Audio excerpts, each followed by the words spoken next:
নমস্কাৰ বন্ধু বান্ধৱীসকল, আজি আকৌ এটা নতুন ভিডিঅ'লৈ আৰম্ভ কৰিছোঁ। আজি এটা পাৰ সজা বনাম। পাৰ সজা কেনেকৈ বনাব পাৰি আপোনালোকক দেখুৱাম দেই। চাই থাকিব ভিডিঅ'টো শেষলৈকে, ভিডিঅ'টো মোৰ চাই থাকিব। আছোঁ এয়া হোৱাগৈ নাই। আপোনাৰ এইটো কালি বনালোঁ, প্ৰথমতে ভিডিঅ' কৰিবলৈ নহ'ল। এয়া মানে এই ছাইডকেইটা লগাবলৈ আছে।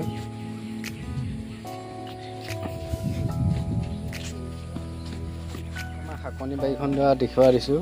এইবোৰ শাকবোৰ কেনেকৈ ধুনীয়াকৈ হৈছে দেখিছেনে বাৰু। আমাৰ জেগা নাই, সেইকাৰণে আমাৰ এই কাষতে এনেকৈ শাক দিছোঁ। এইবোৰ কি শাক বাৰু জনাবচোন, চিনি পাইছে যদি।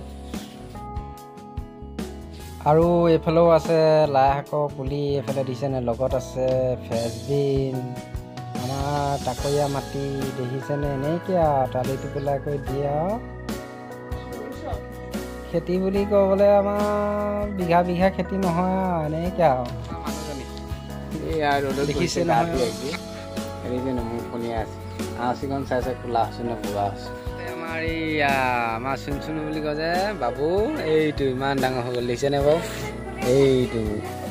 এইটো আমাৰ বাবু, এইটো আমাৰ ইমান ডাঙৰ হৈ গ'ল। এইজনী আমাৰ ধনু বুলি মাতোঁ। এইজনী দুইটাকে বান্ধি থৈছোঁ, বদমাছ। এইটো বদমাছ এটা দেখিছে। কেনেকুৱা লাগিছে আপোনালোকক। এই চাওক ইমান ডাঙৰ হৈ গ'লগৈ। গুণ্ডা হয়তো, গুণ্ডা।